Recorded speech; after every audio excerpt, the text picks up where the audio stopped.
تھے تو اللہ تعالیٰ کے نبی نے کہا لا تحزن ان اللہ معانا، ڈرو نہیں اللہ ہمارے ساتھ ہے۔ یہ بڑا خوبصورت فرق ہے۔ موسیٰ علیہ السلام کی قوم کو اپنی پڑ گئی تو انہوں نے کہا انا لمدرکون، مروا دیا کہ نہیں مروایا؟ پہلے ہی کہتے تھے تیرے آنے کا کوئی فائدہ نہیں ہے۔ تو اس پر موسیٰ علیہ السلام نے زبان حال سے کہا تمہیں ڈوبنا ہی چاہیے، تم ایسے نہ ہنجار ہو کہ تمہیں ڈوبنا ہی چاہیے، پر ان معی ربی، میرا رب میرے ساتھ ہے، میری برکت سے تم بھی بچ جاؤ گے۔ ویسے تمہارا حال یہ کہ تمہیں ڈوبنا ہی ہے۔ 9 معجزے دیکھ چکے تھے، 9 معجزے، بڑے بڑے معجزے دیکھے، اور وہ ڈنڈا بھی ابھی ہاتھ میں ہے جس سے باطل ٹوٹا تھا، جادو ٹوٹا تھا، اور ہر قدم پہ اللہ کی مدد کو بھی دیکھا۔ پھر اور موسیٰ علیہ السلام کی جان توڑ محنت دیکھی، پھر بھی موسیٰ علیہ السلام کو چھوڑ کے اپنی پڑ گئی۔ موسیٰ علیہ السلام کا فکر ہی نکل گیا اور اپنے فکر میں پڑ گیا، مروا دیا۔ ان لمدرکون میں اتنی طاقت ہے کہ بس اب کوئی راستہ نہیں ہمارے نکلنے کا، تیرے پیچھے چل کے ہمیں کچھ نہ ملا۔ گلے اور شکووں سے بھرا ہوا یہ جملہ ہے۔ اس پر موسیٰ علیہ السلام نے غصے سے کہا اصل تو یہ تھا کہ تم ڈوب ہی جاتے، لیکن میری برکت سے بچ جاؤ گے کہ میرا رب میرے ساتھ ہے۔ قوم کو اپنی پڑ گئی، اور جب قریش کے قدموں کی آہٹ سنی تو ابو بکر کو حضور کی پڑ گئی، اپنی نہیں پڑی، حضور کی پڑ گئی۔ اس لیے وہاں لا تخف کی بجائے لا تحزن کا لفظ ہے۔ اگر ابو بکر کو اپنی جان کا خوف پڑتا تو پھر قرآن میں آتا لا تخف، ابو بکر ڈر نہ کر اپنی موت کا۔ لفظ ہے لا تحزن، غم نہ کر۔ غم اوروں کا ہوتا ہے، خوف اپنا ہوتا ہے۔ یہ 2 کیفیتیں ہیں، 2 کیفیتیں۔ اگر مجھے اپنی پڑ جائے تو اس پر جو کیفیت بنے گی وہ خوف ہے، اگر مجھے ڈاکٹر صاحب کی پڑ جائے تو اس پر جو کیفیت بنے گی وہ غم ہے، وہ غم ہے۔ تو ابو بکر کو اپنی نہیں پڑی، اپنے نبی کی پڑ گئی، اور قوم موسیٰ کو اپنی پڑ گئی، موسیٰ بھول گئے، ابو بکر کو اپنی ذات بھول گئی اور نبی میں گم ہو گئے۔ ہائے اب ان کا کیا بنے گا، میری تو خیر ہے، ان کا کیا بنے گا؟ تو اللہ نے قرآن اتارا اپنے نبی کی زبان پر لا تحزن ان اللہ معانا، ابو بکر غم نہ کر، اللہ ہمارے ساتھ ہے، تیرے نبی کو کچھ نہیں ہوگا۔ اور حدیث میں آتا ہے یا رسول اللہ میری تو خیر ہے، میں تو کچھ نہیں، اب آپ کا کیا ہوگا؟ کما ظنک باثنین اللہ ثالثہما، ابو بکر ان 2 کے بارے میں کیا کہتے ہو جن کا تیسرا اللہ ہو؟ اپنی جان پہ کھیلا ہے۔ آپ زخمی ہو گئے تھے جبل سور تک پہنچتے پہنچتے، کیونکہ آپ پنجوں پر چلتے گئے، ایسے چلتے تاکہ قدم کا پورا نشان نہ پڑے اور کھوجی پاؤں کو دیکھ کے پیچھے نہ آئے، تو اس طرح چلے۔ تو جب وہاں پہنچے تو آپ کی ساری انگلیاں پھٹ چکی تھیں، پتھر لگ لگ لگ کے زخمی ہو گئے۔ تو چڑھنے کے وقت آپ چڑھنے سے قاصر ہو گئے، تو ابو بکر نے آپ کو کندھے پر بٹھایا اور سارا پہاڑ لے کر اوپر پہنچے، پھر آپ کو باہر بٹھا کر خود اندر چلے گئے، سارا غار صاف کیا، پگڑی کو اتارا، اسے پھاڑ کر سوراخ بند کیے، پھر سوراخ باقی تھے کرتا نکالا اور اسے پھاڑ پھاڑ کے سوراخ بند کیے، ایک سوراخ باقی رہ گیا جس میں اس سانپ تھا، اس کے اوپر پاؤں رکھ دیا۔ یہ جو سانپ ڈس رہا تھا نا، یہ احتجاج تھا کہ وہ سانپ دیدار کرنا چاہتا تھا۔ یہ لکھا ہے علماء نے کہ وہ دیدار کرنا چاہتا تھا۔ آگے ابو بکر کا پاؤں آیا ہوا ہے، تو وہ احتجاجاً اس کے پاس اور کوئی راستہ ہی کوئی نہیں ہے، اس نے بینر تو اٹھانے نہیں، اس کا شوکنا ہے پھوکنا ہے، وہ کہہ رہا تھا راہ دے مینوں میں دیدار کرن دے۔ وہاں پاؤں رکھ دیا کہ یا رسول اللہ اندر آئیں۔ جب آپ اندر آئے تو اندھیرا تھا، تو پتہ نہیں چلا آپ کو کہ ابو بکر کے کرتا بھی نہیں اور پگڑی بھی نہیں۔ جب تھوڑی سی روشنی ہوئی تو دیکھا نہ کرتا نہ پگڑی، ابو بکر کہاں گیا سب کچھ؟ تو انہوں نے اشارہ کیا یا رسول اللہ یہ سوراخ تھے، مجھے ڈر لگا اس میں سے کوئی چیز نکلا آپ کو تکلیف نہ پہنچائے، تو میں نے یہ سارے بند کر دیے۔ تو اس پر آپ کی آنکھوں میں آنسو آ گئے اور آپ نے کہا یا اللہ میں ابو بکر سے راضی ہوں، تو بھی اس سے راضی ہو جا اور اسے جنت میں میرا ساتھی بنا دے۔ تو فوراً جبریل اترے اور کہا یا رسول اللہ، اللہ تعالیٰ فرما رہے ہیں کہ ہم ابو بکر سے راضی ہیں اور جنت میں آپ کا ساتھی بناتے ہیں۔ 80 برس گزر گئے، 40 سال فرعون کو دربار میں پہنچنے میں لگے اور 40 سال تبلیغ کرنے میں لگے، اور 40 سال میں دکھ بھی آ رہا ہے، غم بھی آ رہا ہے، تانے بھی اپنے بھی دے رہے ہیں، پرائے بھی دے رہے ہیں۔ 40 سال کے بعد 2 چیزیں اللہ نے وجود میں دی، نرید ان نمن علی الذین استضعفوا فی الارض، کمزوروں پہ احسان ہوا، ان کو غلامی سے نکال لیا۔ اور دوسری چیز فرعون کو ہلاک کیا اور اسے دریا میں ڈبویا۔ ایک جھیل تھی، سمندر نہیں تھا، جھیل، ایک مصر میں جھیل تھی جس کو پار کرنا تھا۔ قلزم پر تو آمنے سامنے کھڑے ہونے کی شکل ہی کوئی نہیں تھی، عام طور پہ بحیرہ قلزم، دریائے نیل، یہ دونوں نے بھٹکتے بھٹکتے ایک بہت بڑی جھیل تھی، اس کے کنارے پر آ گئے تھے۔ تو اس میں یہ سارا تماشا ہوا ہے، وہ پھٹا ہے اور وہ نکلے ہیں سمندر میں، وہ جھیل میں ڈوبے ہیں، غرق ہوئے ہیں۔ پھر وہ اتنے بے اعتبارے تھے، کہنے لگے ہمیں اعتبار نہیں آ رہا، ہمیں اس کی لاش دکھاؤ، لاش دکھاؤ۔ تو پانی اچھلا اور اس کی لاش کو باہر نکال دیا۔ اور ایسے کچے کمزور استعداد کے تھے کہ جب تھوڑی دور گئے تو آگے کچھ لوگ پتھر کے سامنے کھڑے پوجا کر رہے تھے، تو کہنے لگے موسیٰ اجعل لنا الہا کما لہم آلہہ، موسیٰ خدا سانو بھی لے دے، یہ ہو جائے اے جڑا ہے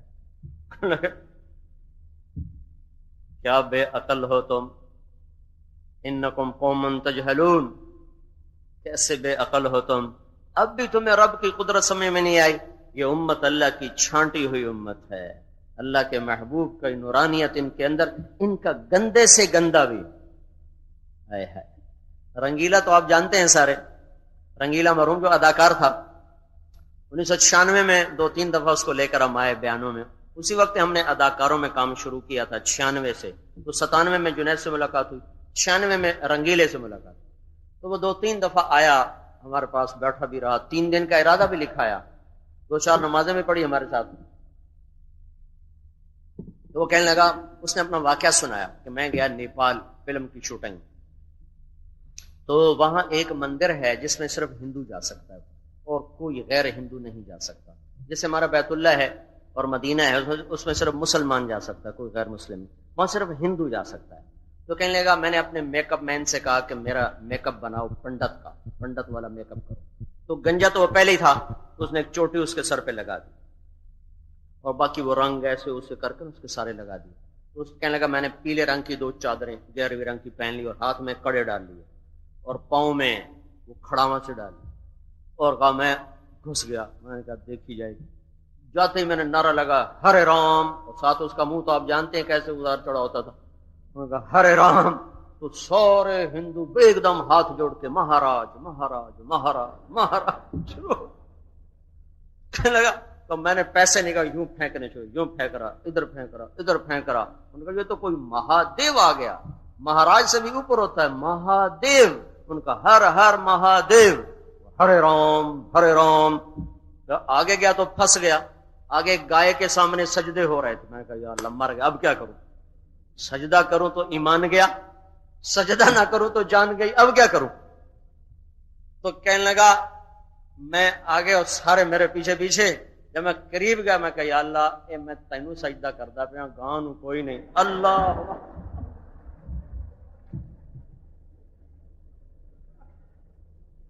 اللہ اکبر۔ یہ کیسی امت ہے، اتنے تھکے ہوئے ایمان والا بھی کہتا نہیں اللہ تجھے سجدہ کرو، گائے کو نہیں کر رہا ہوں۔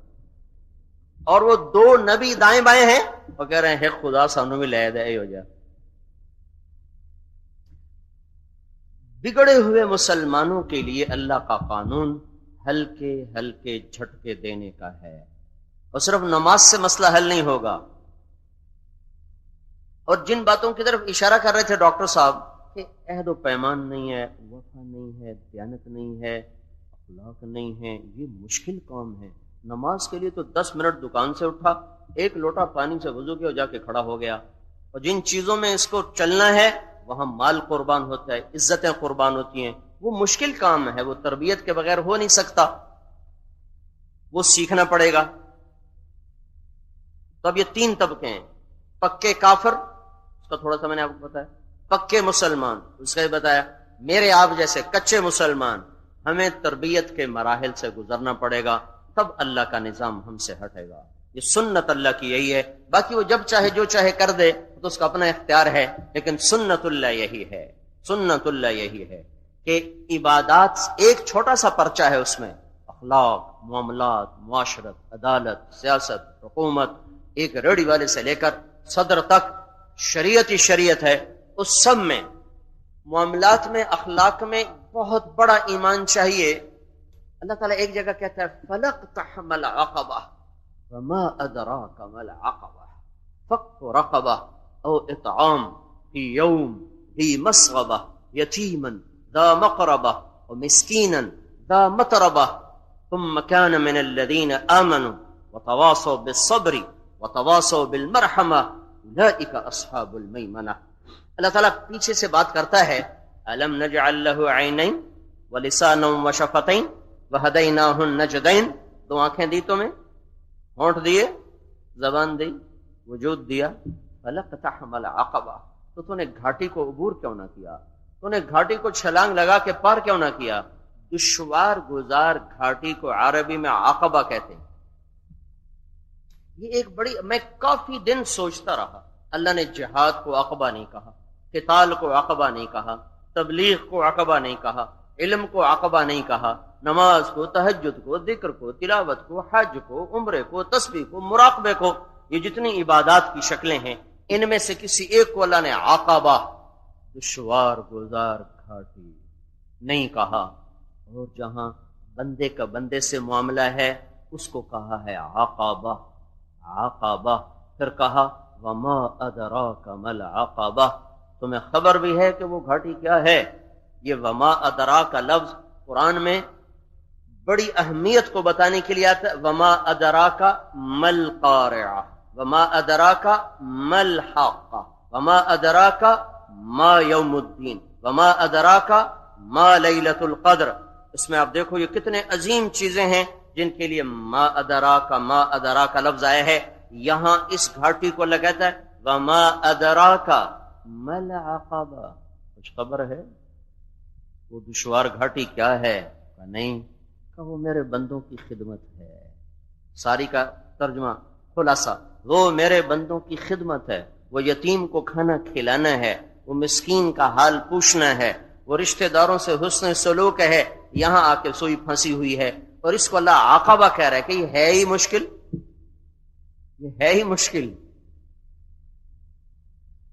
اس کے لیے بڑا ایمان چاہیے, لوگوں کے سامنے بچھنا اور خدمت کرنا. پھر یہ خدمت تب قبول ہوگی جب ساتھ ایمان بھی ہوگا اور عمل بھی ہو. ثم كان من الذين آمنوا, ایمان بھی ہو, وتواصوا بالصبر وتواصوا بالمرحمہ, اور ساتھ ایمان کی دعوت بھی ہو, تو پھر یہ عمل قبول ہوگا. یہ بات اس لیے اللہ نے کہی ہے کہ یہ بات ذہنوں سے نکل جائے کہ حقوق العباد پورے کرو, حقوق اللہ کی خیر ہے, یہ بات ذہنوں سے نکل جائے. نہیں نہیں, دونوں لازمی پیپر ہیں. اور یہ بات ذہنوں سے نکل جائے کہ کافر نے بھی تو ہسپتال بنائے, ان کو کوئی صلہ نہیں ملے گا. کتنے لوگوں نے مجھے کہا گنگا رام دوزخ میں جا سکتا ہے؟ کبھی نہیں جا سکتا. گنگا رام جنت میں جائے گا, اس نے ہسپتال بنایا. گلاب دیوی جنت میں جائے گی, اس نے ہسپتال بنایا. تو ان کو یہ بات سمجھائی گئی ہے کہ یہ خدمت تب قبول ہوگی جب ایمان بھی ہوگا. تو یہ فیصلہ تو میرے اللہ نے کرنا ہے, میرے ہاتھ میں تو ہے نہیں ترازو. جنت اور جہنم کا نظام تو میرے اللہ نے بنایا ہے. وہ یہ کہہ رہا ہے ان اللہ لا یغفر ان یشرک بہ ویغفر ما دون ذلک لمن یشاء, شرک معاف نہیں کروں گا, اس کے ساتھ ہر نیکی برباد ہو جائے گی. شرک نہ ہو, کلمہ ایمان ہو دل میں, پھر ایک نہ ایک دن ضرور معاف کروں گا, چاہے فوراً کر دوں, چاہے کچھ سزا دے کے معاف کروں. تو یہ اس بات کو واضح کیا گیا ہے. ایک دفعہ ایک آدمی نے میرے ساتھ اتنی بحث کی کہ میری سمجھ میں تو نہیں آتا کہ گنگا رام دوزخ میں چلا جائے, میری سمجھ میں تو نہیں آتا گنگا رام دوزخ میں چلا جائے اور گلاب دیوی چلی جائے. میں نے کہا آپ کی سمجھ میں نہیں آتا تو اس میں میرا کیا قصور ہے بھائی؟ مجھے تو کوئی میں آخیا آخر میں آتا میرا گریبان, میں کوئی آخیا میرا رب آخی جانا ان اللہ لا یغفر ان یشرک بہ, میں مشرک کو معاف نہیں کروں گا. تو اللہ سے ٹکر لے لینا, کہہ دینا اللہ یہ تو کی قانون بنایا, اس دن اللہ سے خود بات کر لینا, میرے کو تم پیچھے پڑ گئے. جن چیزوں کی اس وقت گھروں میں فقدان ہے, محبت نہیں, ماں باپ کی اطاعت نہیں, مہر و وفا نہیں, بازاروں میں دیانت نہیں, عدالت میں انصاف نہیں, حکمرانوں میں مہر نہیں, رحم نہیں, اور دفاتر میں وہ آنے والے کے لیے سوائے پریشانی اور ہلاکت کے کچھ نہیں. یہ اس کو قرآن عقبہ کہتا ہے. عقبہ یہ گھاٹی اوکھی ہے, یہ تربیت کے بغیر یہ چیز نہیں آتی ہے. تو یہ تربیتی نظام ہے. جب آپ سنیں گے پھر اس کو عملی ماحول میں جا کے کریں گے، تب جا کر یہ قوت پیدا ہوتی ہے۔ جنید کو مسلمان کا بیٹا تھا نا، اس کو پتا نہیں تھا کہ موسیقی ٹھیک نہیں ہے، علم تو موجود ہے، ماحول کوئی نہیں، تربیت کوئی نہیں، اور نظر یہ آتا ہے یہ چھوٹ جائے گا تو پھر اتنے پیسے آ رہے ہیں، اتنی عزت آ رہی، وہ ساری ہاتھ سے چلی جائے گی۔ جب یہ ذہن بنا کہ عزت بھی اللہ کے ہاتھ میں اور رزق بھی اللہ کے ہاتھ میں، اور زندگی میری امانت ہے اور میں نے اللہ کو جا کے حساب دینا ہے، پھر ترجیحات بدل جائیں تو کام آسان ہو جاتا ہے۔ ترجیحات میں اللہ آئے گا، پھر سارا نظام اس کے تابع ہو جائے گا۔ ترجیحات میں اپنی ضرورت خواہش ہوگی تو پھر نظام اس کے مطابق چلا جائے گا۔ ایک صوبے دار مجھ سے کہنے لگا کہ میں نے چلہ لگایا تو فوج میں ہر جگہ ہیرا پھیری تو ہر جگہ ہے، تو میں ٹھیک ٹھیک چل رہا تھا تو مجھے میرے ایک افسر نے کہا کہ اب تیرا تنخواہ میں گزارا کیسے ہوتا ہے، تم کوئی اور چکر تو چلاتے نہیں ہو، 5 تمہارے بچے ہیں، سارے تعلیم حاصل کر رہے ہیں۔ انہوں نے کہا جی اب پہلے نیت ٹھیک نہیں تھی، اب نیت ٹھیک ہے، اب ہوتا ہے۔ کہا نہیں، تیری یہ تنخواہ ہے، یہ تیرے بچے ہیں، یہ تیرا گھر ہے، اس کا مجھے بجٹ بنا کے سمجھا، پھر میں مانوں گا کہ واقعی تیری ہیرا پھیری بھی کوئی نہیں اور تو گزارا کر رہا ہے۔ وہ کہنے لگا یہ راز تھا جو میرے اور میرے رب کے درمیان تھا، اگر آپ نے پوچھ لیا تو بتاتا ہوں، 2 سال سے میرے گھر میں سالن نہیں پکا، ہم چٹنی سے روٹی کھاتے ہیں۔ میں اپنی تنخواہ میں بچوں کو چٹنی کھلا سکتا ہوں تو میں نے ان سے کہہ دے بچوں میں یہی دے سکتا ہوں، میں تمہیں حرام کا مرغا نہیں کھلا سکتا ہوں۔ تو 2 سال سے میں بھی خوش ہوں، میرے بچے بھی خوش ہیں، مطمئن، ہم راضی ہیں، ہمیں اپنے کیے پر کوئی ندامت نہیں ہے اور کوئی پشیمانی نہیں ہے، ہمارا اندر مطمئن ہے، آسودہ ہے۔ تو میرے عزیزو، اس وقت سب سے بڑی ذمہ داری یہ ہے اپنے ایمان کو سنبھالو۔ باطل نے اس دفعہ عجیب حملہ کیا ہے۔ پہلے حملے ہوتے تھے سرحدوں پر، یہ اگر آپ پڑھو نا 7ویں صدی کی تاریخ، جب تاتاری آئے تھے، تاتاری، تو تمہیں ابھی امن نظر آئے گا، امن۔ تاتاریوں نے جو ظلم کیا ہے اس دھرتی پر، ساری قوموں کو مات کر دیا ہے۔ ہوئے ایسے خون بہا جیسے پانی بہتا ہے۔ بامیان، یہ افغانستان کا شہر ہے بامیان، یہاں چنگیز خان حملہ آور تھا تو اس کا پوتا چغتائی کا بیٹا قتل ہو گیا۔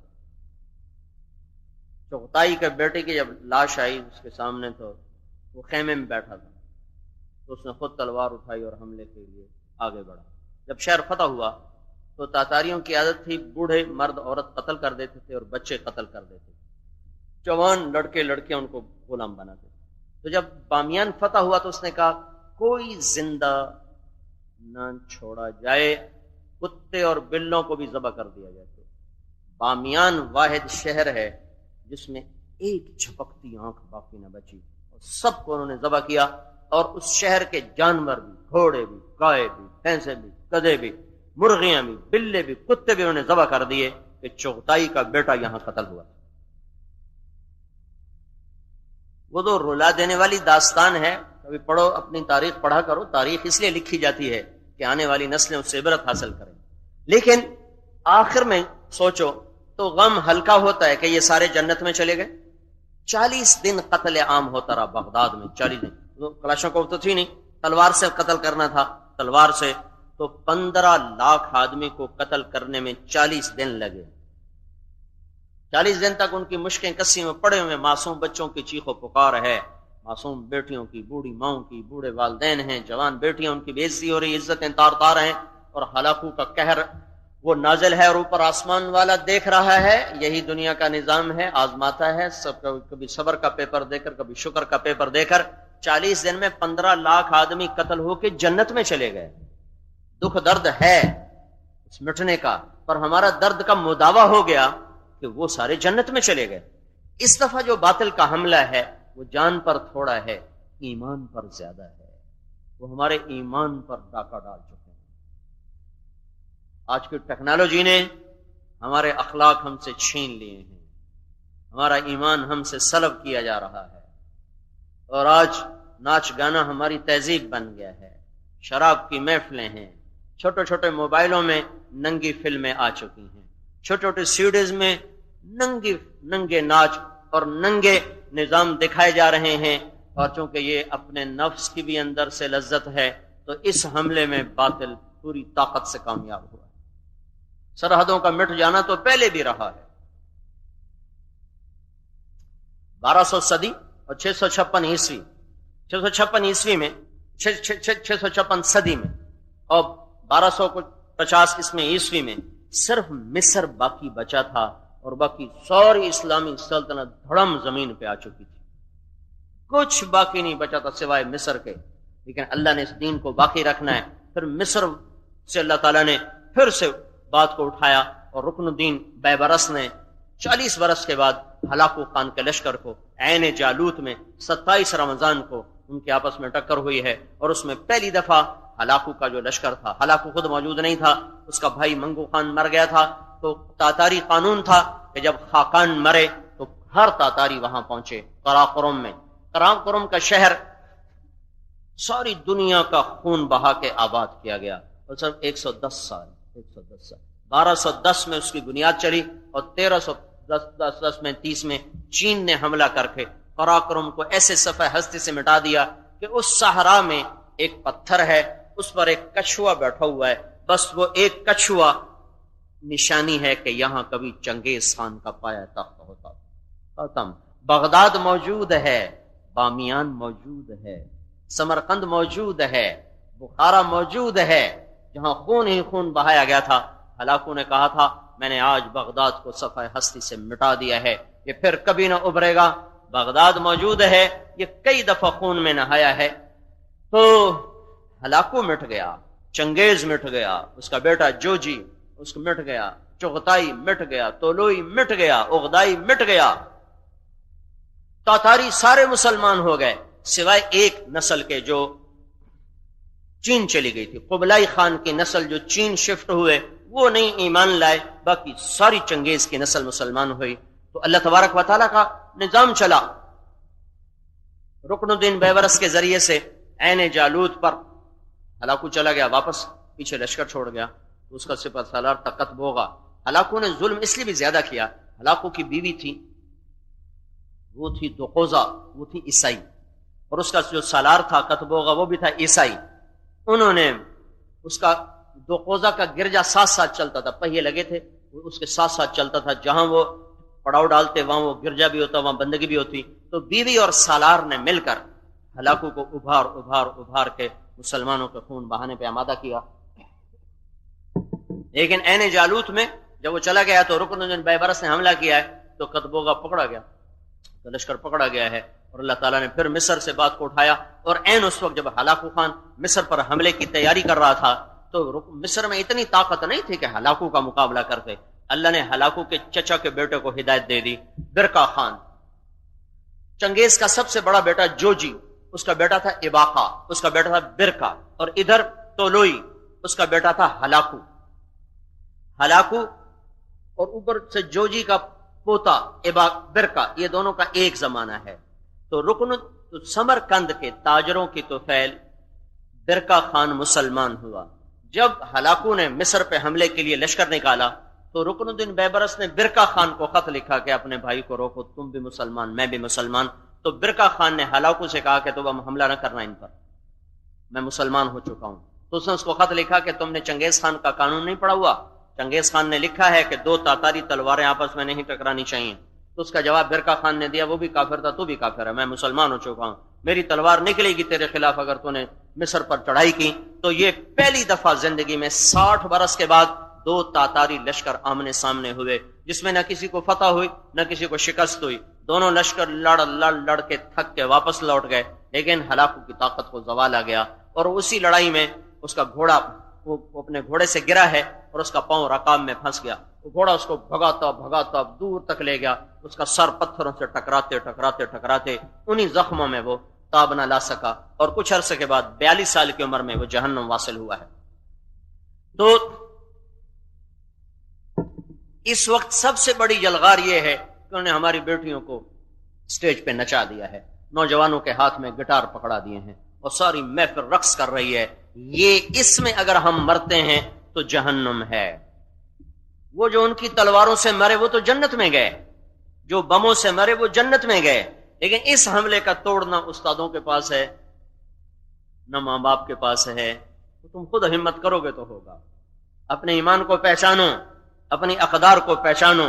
یہ میٹھا زہر ہے جو تمہیں زہر آلود کر کے ساری زندگی کو خراب کر دے گا.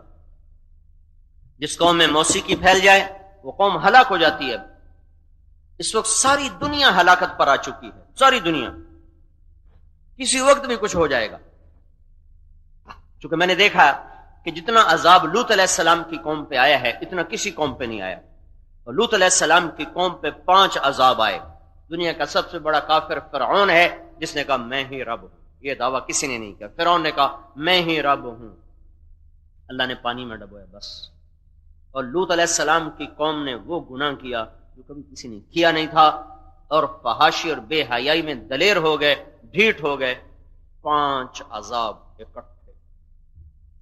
یا پھر شعیب علیہ السلام کی قوم پہ 3 عذاب آئے ہیں. وہ آئے تھے ان کی کھوٹ کی وجہ سے، ملاوٹ کی وجہ سے. انہوں نے ساری منڈی کو خیانت سے بھر دیا تھا تو اللہ نے 3 عذاب. یا بے حیا مارے جاتے ہیں یا بددیانت مارے جاتے ہیں. تو اس وقت دونوں چیزیں عروج پر ہیں. بددیانتی بھی عروج پر ہے، بے حیائی بھی عروج پر ہے. کسی وقت بھی کچھ ہو سکتا ہے.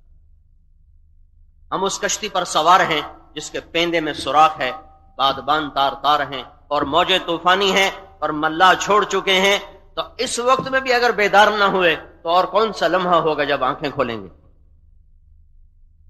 تو میرے عزیزو، یہ موسیقی، یہ سرتال اور یہ بے حیائی، یہ فحاشی، یہ بے پردگی، یہ تھوڑی دیر کا سامان ہے. پھر سوائے مجھے نام بھول گیا، ایک نوجوان ایسی جنید طرح لمبا قد خوبصورت آیا میرے پاس رائمنڈ، کہنے لگا جی میں بھی موسیقی چھوڑنا چاہتا ہوں. آپ نے جنید کو کیا سکھایا تھا مجھے بھی سکھاؤ، میں اس زندگی سے تنگ ہوں. میں کہا میں نے تو کچھ بھی نہیں سکھایا تھا، ایک ماحول میں جانے کی ترغیب دی تھی. میرے پاس اگر میرے ہاتھ میں ہدایت ہوتی تو میرے سارے رشتہ دار ہدایت پر ہوتے. ہدایت تو دینے والا اللہ ہے، ذریعہ کوئی بن جاتا ہے. یہ تبلیغ کا کام ہو رہا ہے، تم اس میں وقت لگاؤ تو اللہ تمہیں بھی وہ کچھ دے دے گا جو اس کو ملا ہے. ملک سجاد صاحب یہاں ان کا سکول ہے، وہ میرے بچے وہاں پڑھتے رہے پرائمری تک. تو ابھی حج میں میرے ساتھ تھے، کہنے لگے جی ماں باپ میرے پاس آتے ہیں جی ہم عاجز ہیں، ہمارے بچے ہماری نہیں مانتے ہیں، آپ ان کو سمجھاؤ. وہ کہنے لگے ہم بھی عاجز ہیں، ہم کیا کریں. کہ اس دفعہ وار ہی ایسا ہوا ہے کہ اس کا حل نظر نہیں آ رہا. حل اس کا ایک ہے کہ اللہ سامنے ہو، آخرت سامنے ہو، جنت سامنے ہو. مجھے جنید نہیں بتایا کہ ہمارا گانا ہوتا ہے 3 منٹ کا، 3.5 منٹ کا، میکسیمم کوئی سننا چاہے 5-6 منٹ، اس سے لمبا نہیں بناتے، لوگ سنتے نہیں ہیں. میں کہا جنت کا سب سے چھوٹا گانا 70 سال کا ہوگا، اور اللہ اعلان کرے گا وہ کہاں ہیں جو دنیا میں گانے نہیں سنتے تھے، آج ان کو جنت کا سنایا جائے گا. پھر وہ گانا تو کچھ نہیں ہے. اللہ پوچھے گا کیسا، وہ حوریں گائیں گی، حوریں مل کر. تو اللہ پوچھے گا کیسا ہے، کہیں گے بڑا اچھا. پہلے اعلان ہوگا، ہاں فیصلہ آباد، یہ فیصلہ آباد ویسے اضافہ کر رہے ہیں، جو فیصلہ آباد میں گانا نہیں سنتے تھے آگے آ جاؤ. تو کیا حال ہوگا ان کا جو محروم ہو جائیں گے اس محفل میں. تو اس نے سچ ہی کہا، جب گانے والے توبہ کر کے تم سننے والے بھی توبہ کرو. تو اللہ تعالیٰ پوچھیں گے کیسا پایا، کہیں گے بڑا زبردست. تو اللہ کہیں گا اس سے اچھا سناؤں. تو اللہ کہے گا داؤد علیہ السلام سے آؤ ممبر پر آؤ اور ان کو سناؤ. داؤد علیہ السلام کہیں گے میری آواز تو دنیا میں تھی. اللہ کہے گا میں نے واپس کر دی اور اعلیٰ کر دی. تو جب داؤد علیہ السلام گائیں گے تو جنت والوں کو جنت بھی بھول جائے گی. پھر اللہ فرمائیں گے کیسا ہے، کہیں گے بڑا اچھا ہے. اللہ کہیں گے اس سے اچھا سناؤں. تو پوچھیں گے وہ کیا ہے. تو اللہ کہے گا یا حبیبی یا محمد، اے میرے حبیب اب تو آ جا، تیری باری ہے. تو اللہ کے محبوب جلوہ افروز ہوں گے اور آپ کی آواز اور جنت کا ساز. کتنا بڑا محروم ہوا وہ انسان، وہ مرد، وہ عورت، وہ لڑکا، وہ لڑکی جو اس طبلے کے پیچھے وہ سب کچھ بیچ بیٹھا. تو اللہ تعالیٰ فرمائیں گے کیسا ہے، بڑا زبردست. تو اللہ کہے گا اس سے اچھا سنو، اس سے اچھا بھی کوئی ہے کہاں. وہ کیا ہے، تمہارا رب، تمہارا رب، تمہارا اللہ اب تمہیں خود سنائے گا. پھر ساز تھم جائیں گے، پھر صرف اللہ ہی اللہ ہوگا. اور اللہ کہے گا رضوان پردے اٹھاؤ. ایک دم اللہ کے آگے سے پردے اٹھیں گے. اللہ کہے گا میرے بندے آج میرا دیدار بھی کریں گے، میرا کلام بھی سنیں گے. یہ آنکھیں اللہ کو دیکھ کے ٹھنڈی ہوگی، یہ کان اللہ کے نغمے سے ٹھنڈے ہوں گے. اور ایک اور بات بتاؤں، صرف کان نہیں سنیں گے، اچھی آواز صرف کان سنتا ہے، اس میں 1,00,000 پردے ہیں. اس سے آواز پیچھے جاتی ہے، وہاں سے سگنل آتا ہے، ایک مختصر سا نظام ہے، پھر مٹھاس کیسی ہوگی، پھر حلاوت کیسی ہوگی۔ جب اللہ تعالیٰ نے کہا نا یا موسیٰ انی انا ربک، تو موسیٰ علیہ السلام جو مست ہو گئے تھے، وہ وجہ صرف کانوں نے نہیں سنا تھا، موسیٰ علیہ السلام کے سر سے لے کر پاؤں تک روئیں روئیں میں کان بن گیا، اور اللہ تعالیٰ کی آواز رس بھری سارے وجود میں پھیل گئی، تو موسیٰ علیہ السلام بے خود ہو گئے تھے، نہ بیوی یاد رہی نہ بکری یاد رہی، وہ بے خودی، جب اللہ بھی سامنے نہیں، جب اللہ سامنے آنکھ دیدار کر رہی ہو اور سارا وجود کا رواں رواں وہ کان بن کے اس آواز کی حلاوت کو اندر میں لے رہا ہو، تو اب میں اس کو ان الفاظ سے کیسے بیان کروں؟ تو میرے عزیزو، اس وقت کی سب سے بڑی ذمہ داری ہمارے اساتذہ کی بھی ذمہ ہے کہ ان بچوں کو سمجھائیں کہ تم مسلمان ہو، لیکن جب یہی محفل موسیقی کا انعقاد شروع کر دیں تو بچوں کا کیا قصور ہوگا کہ یونیورسٹی کی طرف سے محفل موسیقی سجائی جا رہی، جیسی تیری ڈفلی ویسا میرا راگ، اذا کان رب البیت بالدف ضارب وشیمت اہل البیت بالرقص مولع۔ تو اس وقت ہمارے کرنے کا کام ہے میرے عزیزو، اپنے ایمان کو سنبھالو، اپنے فن کو سنبھالو، اپنے فن میں مہارت پیدا کرو۔ تمہیں یہاں سارے عالم کو بلانا ہے۔ مجھے ایک آدمی ملا عرب کا، جدے کا، عدنان اس کا نام، عدنان۔ اس نے کہا میں نے یہ نیت کی، چھوٹا سا آدمی، چھوٹا سا، کہ جتنے عرب شاہی خاندان ہیں ان کی خواتین کے ملبوسات پیرس میں سلتے تھے، ان کا میں نے یہ نیت کی کہ میں نے جدے میں سلوانے ہیں سب۔ ان کا میں نے اپنی ساری زندگی اس پر لگا دی، فرانس گیا، وہاں جا کے سیکھا، پھر یہاں آ کے کام شروع کیا۔ کہ میری 20 برس کی محنت کا ثمرہ یہ ہوا کہ عراق کا شاہی خاندان، یہ اس وقت جب امن کا دور تھا، کویت کا شاہی خاندان، ابو ظبی کا شاہی خاندان، قطر کا شاہی خاندان، بحرین کا شاہی خاندان، سعودیہ کا شاہی خاندان، اردن کا شاہی خاندان، ان سب کی مستورات کے ملبوسات میرے پاس سلے جاتے ہیں۔ ایک گندی چیز پر محنت کی اور اس کو وجود دے دیا۔ آپ تو دنیا کے علم پر محنت کر رہے ہو، اپنے فن میں بھی جان مارو، صرف پیسہ کمانے کا ذہن نہ بناؤ کہ پیسہ کمانا ہے، اور اپنے ایمان کو بھی سنوارو۔ اس حملے سے چوکنے رہو، خبردار رہو، یہ ہمارے اخلاق کو بہا دینے والا نظام ہے۔ اللہ تعالیٰ کے فضل و کرم سے ایسی بات نہیں ہے کہ نا امیدی نہیں ہے۔ اگر جنید جیسے، میں نے اس کو دیکھا تھا ایک دفعہ ایک ٹیلی ویژن پر، اب مجھے یہ یاد نہیں کہ میں بیٹھا کہاں تھا، میری یادداشت میں جو پڑتا ہے، ایک ریل چلی تھی جس میں ٹی وی ہوتا تھا، تو جو پارلر کے ڈبے ہوتے تھے اس میں وہ ٹی وی ہوتا تھا، تو اس میں مجھے وہ یاد پڑتا، ممکن ہے کسی اور جگہ بھی ہو۔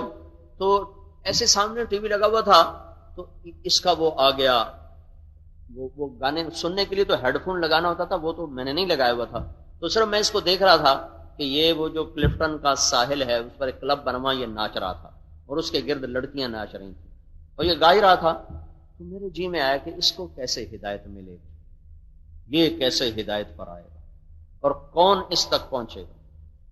اس بات کو 6 ماہ نہیں گزرے کہ وہ 1997 کے کراچی کے اجتماع میں اللہ نے ملاقات کرائی، اور چند سال کے بعد اللہ تعالیٰ نے زندگی کا رخ بدل دیا۔ تو جب محنت ہوتی ہے تو اللہ اس کا اثر ضرور لاتا ہے، ضرور لاتا ہے۔ ایک نماز کو زندہ کرو، استادوں کے ادب کو ملحوظ خاطر رکھو، علم آئے گا جب استاد کی قدر آئے گی، ناقدری سے کچھ نہیں ملتا ہے، قدردانی سے بہت کچھ ملتا ہے۔ یہ ادب کا راستہ ہے، چاہے دنیا کا علم ہو چاہے دین کا علم ہو، ادب کے بغیر کچھ نہیں ملے گا۔ اپنے اساتذہ کا ادب کرو، وہ اچھا برا اس کی ذات کے ساتھ ہے، تم نے اس سے ایک حرف سیکھ لیا ہے۔ حضرت علی نے فرمایا جو مجھے ایک حرف سکھا دے، بے شک میرے گلے میں رسی ڈال کے مجھے بازار میں جا کے بیچ دے۔ یہ قدر کا راستہ ہے، قدر سے آئے، قدر کرو گے اللہ بڑھائے گا۔ گھر میں ہو، ماں باپ کے لیے راحت بنو، عذاب نہ بنو۔ میں اس دور سے گزرا ہوا ہوں، میرے پاس جب پیسے ختم ہوتے تھے تو میں گھر خط لکھتا تھا، پیسے بھیج دو ابا جی۔ تو ایک دفعہ میرے باپ کا خط آیا، میں لاہور پڑھتا تھا، کہ بیٹا جب پیسے ختم ہوتے ہیں اسی وقت ہی خط لکھتے ہو، کبھی آگے پیچھے بھی لکھ دیا کرو۔ تو اس وقت تو مجھے صدمے کی بجائے اور ہنسی آئی تھی کہ پیو ہمیں لگوایا ہے، کیونکہ انہوں نے ہمیں بتایا ہی نہیں تھا ماں باپ کا۔ میری 11 سال عمر تھی جب ماں باپ نے مجھے ہاسٹل میں ڈال دیا، تو مجھے کیا خبر ماں کیا ہے باپ کیا ہے۔ جو اٹیچمنٹ کا وقت تھا وہ تو میرا ہاسٹل میں چلا گیا، تو کبھی محبت بنی نہیں تھی۔ جب دین میں آئے پھر پتہ چلا کہ ماں کیا ہے، باپ کیا ہے، ان کا مقام کیا ہے۔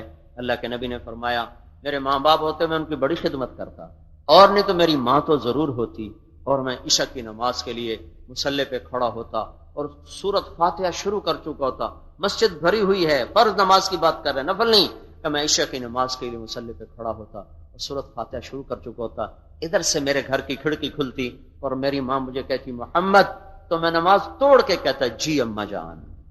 یہ آپ نے اظہار کیا کاش میری ماں ہوتی تو میں اس کی ایسے خدمت کرتا۔ تو 6 سال میں اللہ نے اٹھا لیا۔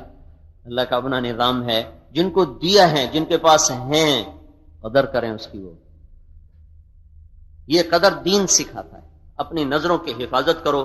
آپ لوگ کٹھے پڑتے ہو لڑکے لڑکیاں، نظر جھکا کے رکھو، سینہ روشن رہے گا۔ نظر آوارہ ہو جائے، ساری دنیا کے ابدال مل کر بھی اس کے اندر روشنی پیدا نہیں کر سکتے۔ ورنہ کھڑکیاں کھلی ہوں تو یہ کمرہ ٹھنڈا ہو سکتا ہے، یہ ہال۔ کھڑکیاں بند کرو گے پھر ہال ٹھنڈا ہوگا، ورنہ باہر کی گرمی اس کو گرماتی رہے گی۔ ایسی جب نظریں آوارہ ہو جاتی ہیں تو دل کی دنیا برباد ہو جاتی۔ جس کی نظر جھک جائے ساری دنیا کے شیطان اسے گمراہ نہیں کر سکتے، جس کی نظر اٹھ جائے ساری دنیا کے ابدال مل کر اس کے دل کو دھو نہیں سکتے۔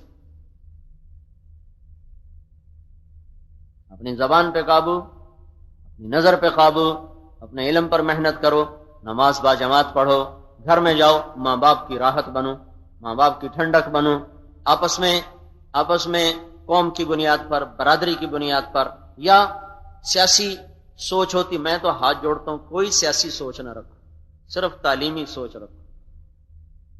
کوئی سیاسی سوچ نہ رکھو، صرف تعلیمی سوچ رکھو۔ ہمیں علم کی ضرورت ہے، ہمیں یہ سیاسی جماعتوں کی ضرورت نہیں ہے۔ انہوں نے ہماری نسل کو برباد کر دیا اپنے مفاد حاصل کرنے کی۔ تم نے تو روشنی پھیلانی ہے۔ تم سیاست میں پڑھو گے تو نہ تم دین کے رہو گے نہ دنیا کے رہو گے۔ آج کی سیاست مکر و فریب ہے، آج کی نہیں، شروع سے یہی چلا آ رہا ہے۔ حکمرانوں کا کوئی دین نہیں ہوتا سوائے حکومت کے۔ کوئی آیا جس نے چراغ جلائے، تو اپنے آپ کو اپنے علم کے ساتھ بند کر دو۔ پھر آپس میں مذہبی طور پر بھی اختلاف ہے، ایک دوسرے کا احترام کرو، رائے کا احترام کرو، ایک دوسرے سے ایسی نفرت نہ ہو کہ سلامی نہ ہو۔ اس کا نفع کچھ نہ ہوگا، اس کا ایسا نقصان دیکھو گے۔ بغداد کی تباہی میں ایک بڑا سبب فرقہ واریت کی جنگ تھی۔ بغداد تباہی اس لیے ہوا کہ آپس میں مسلمان دست و گریباں تھے، اور قتل و غارت تک نوبت تھی، ایک دوسرے کے محلے لوٹ لیتے تھے، ایک دوسرے کو آگ لگا دیتے تھے، صرف مسلک کے اختلاف کی بنیاد پر، اور نوجوان جذباتی طور پر اس کو جہاد کا نام دے دیتے تھے، اور ایسا بے گناہوں کا خون بہتا تھا۔ جب آپس میں خون ناقدرہ ہو گیا تو اللہ نے ہلاکوں کو بھیج کر سب کا ہی بہا دیا، نئی نسل آئے گی تمہاری جگہ پر۔ تو یہ مذاہب کا اختلاف یہ ہمیشہ سے ہے اور ہمیشہ رہے گا، اس کو برداشت کرنا سیکھو، اس کے اوپر لڑو نہیں، محبت سے رہو، احترام سے رہو، اختلاف کو برداشت کرو اللہ کے واسطے۔ اس کو وجہ نزاع نہ بناؤ، اس کی وجہ سے ایک دوسرے سے نفرت نہ کرو، اس کی وجہ سے سلام سے نہ جاؤ۔ یہ تبلیغ کی کامیابی کا کہ بہت سے اسباب ہیں، ان میں ایک بڑا سبب یہ بھی ہے کہ تبلیغ نے اختلافی مسائل کو ٹھپ کر دیا۔ جب سب سے پہلے مجھے آ کر ملے تھے تبلیغ والے، تو وہ ہمارے کالج کے لڑکے تھے، تو مجھے پہلے دن تو میں نے کچھ نہیں کہا، جب میں حیران ہو کے ان کی سنتا ہی رہا، کون ہیں یہ، کیا کہہ رہے ہیں۔ پھر دوسری دفعہ ملنے آئے تو پھر میں نے یہ کہا تھا کہ ہم کون سی نماز پڑھیں، کیسی نماز پڑھیں، کوئی اس کو کافر کہتا ہے، کوئی اس کو کافر کہتا ہے۔ تو اس نے مجھے کہا تھا یہاں کوئی کسی کو کافر نہیں کہتا، آپ چل کے خود دیکھ لیں۔ یہ جملہ مجھے آج تک یاد ہے۔ تو پھر بھی اللہ نے اس وقت نصیب میں نہیں کیا تھا، بہت عرصے کے بعد ایک دوست ہی مجھے لے کر گیا۔ تو یہ اس کام کی ایک بڑی خوبصورت بات ہے کہ اس میں کسی کی دل آزاری کا بول نہیں ہوتا ہے، اپنی بات کی تصدیق پر دوسرے سے دست و گریباں ہو جانا، میں بھی چند دن پیچھے کی بات ہے کہ نوجوان آ گیا، مجھ سے کہنے لگا مولانا صاحب یہ رفع یدین کرنا ٹھیک ہے کہ غلط ہے؟ میں نے کہا دونوں ہی ٹھیک ہیں، کرنا بھی ٹھیک ہے، نہ کرنا بھی ٹھیک ہے۔ مجھے ایسے دیکھنے لگا، اس کو یقین نہیں آ رہا تھا کہ بھئی کوئی ایسی بات رواداری کی کرے گا۔ میں نے کہا انشاءاللہ دونوں جنت میں جائیں گے، وہ بھی جنت میں جائیں گے، وہ بھی جنت میں جائیں گے، اس کو لڑائی کا موضوع نہ بناؤ۔ دونوں باتیں اللہ کے نبی سے حدیث موجود ہے، کرنے کی بھی موجود ہے، چھوڑنے کی بھی موجود ہے۔ اس محنت کو چھوڑو، اس میں لگو کہ جو بے نمازی ہیں ان کو نمازی کیسے بنائیں۔ تو تبلیغ کے کام کی یہ خوبصورتی ہے، اس میں محبت کا پیغام ہے، الفت کا۔ یہ فرض سنا، میں کراچی تھا تو شہزاد رائے جو بونے والا، وہ اس کو کوئی ساتھی لے کر آیا مجھے ملانے کے لیے۔ تو شہزاد رائے سے ہمیں رات 11 بجے سے لے کر 1 بجے تک بات ہوتی رہی۔ تو کہنے لگا مجھے تبلیغ میں بس 2 باتیں بڑی پسند ہیں، ایک یہ دل آزاری کی بات نہیں کرتے، محبت سے بات کرتے ہیں، دوسرا یہ کوئی اختلافی بات نہیں کرتے ہیں کہ جس سے آپس میں لڑائی جھگڑا پیدا ہو۔ تو وہ اللہ کے فضل سے 3 دن کا ارادہ کر کے گیا ہے۔ اس نے کہا تھا کہ میں جنید بھائی کے ساتھ 3 دن لگاؤں گا، جب وہ جائیں گے 3 دن کے تو میں بھی ان کا ساتھ جاؤں گا۔ میں کہوں تیری بھی شامت آمن علی۔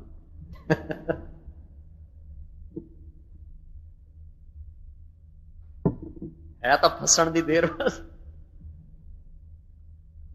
تو میرے عزیزو، یہ مختصر سی، یہ تو بڑا لمبا مضمون ہے، یہ تو دل کا درد ہے، سوہان روح ہے۔ 2 گھنٹے میں کیا بات ہو، لیکن یہ ہوتا رہے گا، سنتے رہو گے تو اللہ کے فضل سے آپ ایمان والے بچے ہو، اور آپ کے اندر میں ایمان کا ذوق بھی ہے، شوق بھی ہے، جذبہ بھی ہے۔ ماحول کوئی نہیں ہے، ماحول ملے گا تو انشاءاللہ آپ میں ایسے روشن چراغ بنو گے، دین کو بھی چمکاؤ گے، دنیا کو بھی چمکاؤ گے۔ تو اپنے آپ پر اس وقت قابو رکھنا، اور اس باطل کی یلغار جو اس عریانیت اور فحاشی اور آوارگی کے روپ میں ہماری طرف آ رہی ہے، اس سے اپنے آپ کو بچاؤ۔ اگر اس زندگی میں سکھ ہوتا تو سب سے زیادہ سکھ یورپ والوں کو ملتا، اور ان مغرب والوں کو ملتا جو اس زندگی میں رچ گئے ہیں۔ وہ تو واپس آنا چاہتے ہیں، ان کو واپس آنے کا راستہ نہیں مل رہا۔ 1998 میں ایک سروے ہوا انگلینڈ میں کہ عورتوں سے پوچھا گیا تم یہی زندگی چاہتی ہو یا گھریلو عورت بننا چاہتی ہو؟ تو 98% عورتوں نے کہا ہم گھریلو عورت بننا چاہتی ہیں، لیکن ہمیں خامد میسر نہیں ہے۔ تو چیز اپنے اصل کی طرف لوٹ آئی۔ اشفاق احمد مرحوم تھے ڈرامہ رائٹر، وہ اور ابرار یہ مجھے ملنے کے لیے آئے تھے۔ تو اشفاق صاحب کہنے لگے میں تبلیغ کے کام سے متاثر ہوا جب میں ایڈنبرا میں تھا، میں اور میری بیوی ایک پارک میں بیٹھے تھے، تو ایک جماعت آئی، انہوں نے مغرب کی اذان دے کر نماز پڑھی۔ نماز کے بعد 15-16 لڑکیاں ان کی طرف آگے بڑھی، تو میں نے اپنی بیوی سے کہا چلو سنیں یہ کیا کہتے ہیں۔ جس نے نماز پڑھائی تھی اس نے کہا، ایک لڑکی نے آپ انگریزی جانتے ہیں؟ اس نے کہا جی جانتا ہوں۔ یہ آپ نے کیا کیا ہے؟ انہوں نے کہا ہم نے عبادت کی۔ اس لڑکی نے کہا آج تو اتوار نہیں ہے۔ اس نوجوان نے کہا ہم دن میں 5 دفعہ یہ عبادت کرتے ہیں، روزانہ کرتے ہیں۔ یہ تو بہت زیادہ ہے، روزانہ 5 دفعہ، باقی کام کیسے کرتے ہیں؟ اس کو جواب دیا، 2-4 سوال اول کیے، اس نے جواب دیا۔ جب وہ چلنے لگے ان کا اچھا خدا حافظ، تو اس نے کہا میں معذرت خواہ ہوں، میں آپ کو ہاتھ نہیں دے سکتا۔ ان کا کیوں؟ کہ یہ ہاتھ صرف میری بیوی کو لگ سکتا اور کسی کو نہیں لگ سکتا۔ تو لڑکی کھڑی تھی، وہ زمین پہ گر گئی، اس کی چیخ نکلی اور پھوٹ پھوٹ کے رو پڑی، اور کہنے لگی وہ لڑکی کتنی خوش قسمت ہے جس کے تم خامند ہو، کاش یورپ کے مرد بھی ایسے ہوتے۔ اور ایسے آنسو پوچھتی ہوئے اٹھ کے وہاں سے چلی گئی۔ تو میں نے کہا اپنی بیوی سے کہ بانو آج وہ تبلیغ ہوئی ہے کہ لاکھوں کتابیں بھی چھپ جاتی تو وہ کام نہ ہوتا جو یہ لڑکا اپنے عمل سے کر کے دکھا گیا۔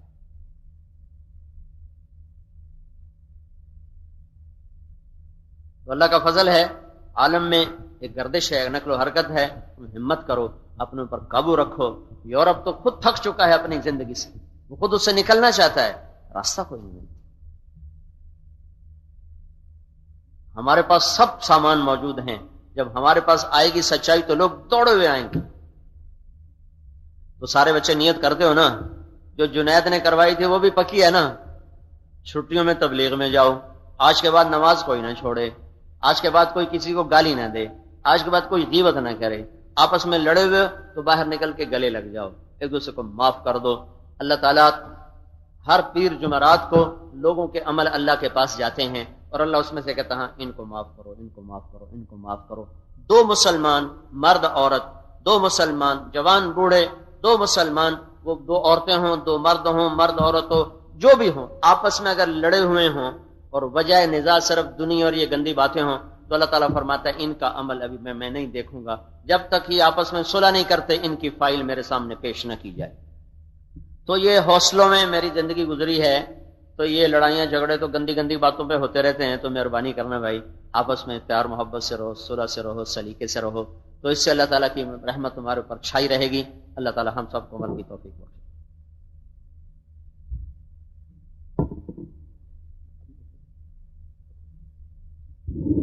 بہت شکریہ حضرت مولانا، بہت درد مندی سے آپ نے بہت سے ایسے پہلوؤں کا اجاگر کیا اور کوڈ آف کنڈکٹ جو ہے وہ سامنے رکھا۔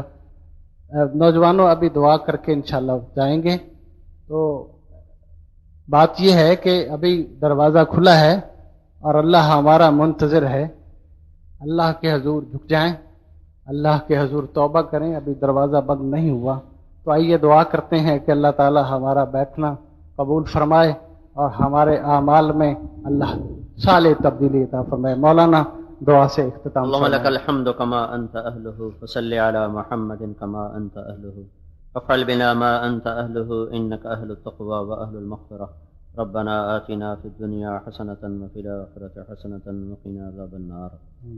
یا اللہ ہمارے پچھلے گناہ معاف کر دے اور ہمارے یا اللہ سینوں کو اپنی محبت سے روشن کر دے، اپنے محبوب کی محبت سے روشن کر دے، ایمان کی شمع فروزاں کر دے، اور جتنے بھی نافرمانی کی شکلیں اور صورتیں پوری امت میں قائم ہو چکی ہیں وہ اپنی قدرت سے مٹا دے، اور ساری دنیا میں پھیلے ہوئے مسلمانوں کی عزت کی، آبرو کی، جان کی، مال کی حفاظت فرما، اور پوری دنیا کے اہل باطل کو بھی ایمان کی دولت نصیب فرما، اور جو تیرے علم ازلی میں بدبخت ہیں، روڑے اور رکاوٹیں، تو ان کے گندے وجود سے اپنی دھرتی کو پاک فرما، اور یا اللہ سارے عالم کے انسانوں کے لیے ایمان کا، اسلام کا، ہدایت کا راستہ کشادہ فرما، اور یہ جالس یونیورسٹی کو ایک مثالی ادارہ بنا دے، یہاں پڑھنے والوں کو، پڑھانے والوں کو مثالی استاد اور طالب اور طالبہ بنا دے، اور یا اللہ یہاں سے میرے مولا سارے عالم کے انسانوں کے لیے ہدایت کی شکلیں پیدا فرما دے، اور ان کو اپنے فنون میں بھی مہارت عطا فرما۔ یا اللہ جیسے آج یہ بیرون دنیا میں پڑھنے جاتے ہیں اور بڑے ڈاکٹر کہلاتے ہیں، ہمیں وہ شکلیں دکھا دے کہ پوری دنیا سے یہاں لوگ سیکھنے کے لیے آ رہے ہوں اور وہ یہاں آنا اپنی عزت سمجھ رہے ہوں، تو نے پہلے بھی اسے وجود دیا تھا، آج بھی اسے وجود عطا فرما۔ میرے مولا ہماری نسل سے سستی کو، کاہلی کو، یا اللہ کام چوری کو ختم فرما، خیانت کو، بددیانتی کو، لوٹ کھسوٹ کو، ظلم و ستم کو، آوارگی کو ختم فرما، نوجوانوں میں حیا پاک دامنی زندہ فرما، عورتوں میں، لڑکیوں میں حیا پاک دامنی تقدس کو زندہ فرما، عزت و احترام کی فضا کو قائم فرما، اور میرے مولا میرے آقا پوری امت پر اپنے نظر کرم فرما دے اور ہم سب سے راضی ہو جا، اور سارے اداروں میں تو یہ فضا قائم فرما دے، ایسے ہمدرد اساتذہ اور ایسے ہمدرد معلم اور ایسے ہمدرد سربراہ ہر بڑے ادارے کو عطا فرما، جو بچوں کے اخلاق پر بھی نظر رکھیں اور ان کے کردار پر بھی نظر رکھیں۔ میرے مولا ایسے اساتذہ سے ہمارا دیش محروم ہوتا چلا جا رہا ہے اور وہ بالکل آٹے میں نمک کی طرح رہ گئے ہیں، تو ایسے اساتذہ کی کثرت فرما جنہیں اپنے بچوں کا درد ہو، اپنے طلبہ کا درد ہو، ان کے اخلاق پر ان کی نظر ہو، یہ فضا تو ہر یا اللہ ادارے میں زندہ۔ چل نبی دارتے چل نبی دارتے چل نبی دارتے نبی چل عشق نبی دے عاشقو سب مشکلاں دا حل چل نبی دارتے چل نبی دارتے ربا ہن سن لے میری تیرے میں ترلے پاواں، ربا ہن سن لے میری تیرے میں ترلے پاواں، کدے او دن وی آون میں وی مدینے جاواں، میں وی مدینے جاواں، میں وی مدینے جاواں، روزے دے سامنے بہ کے، روزے دے سامنے بہ کے سوہنے نو نعت سناواں، روزے دے سامنے بہ کے سوہنے نو نعت سناواں، ہووے ختم جناتیں، ہووے ختم جناتیں، دم وی جاوے نکل چل نبی دارتے چل نبی دے در تے سونے دا پیار سونا اس دا کردار سونا سونے دا پیار سونا اس دا کردار سونا جا کے مدینہ ویکھو اس دا دربار سونا جا کے مدینہ ویکھو اس دا دربار سونا سونا اے آپ سونا اس دا ہر یار سونا سونا ہے آپ سونا اس دا ہر یار سونا صدیق عمر علی غنی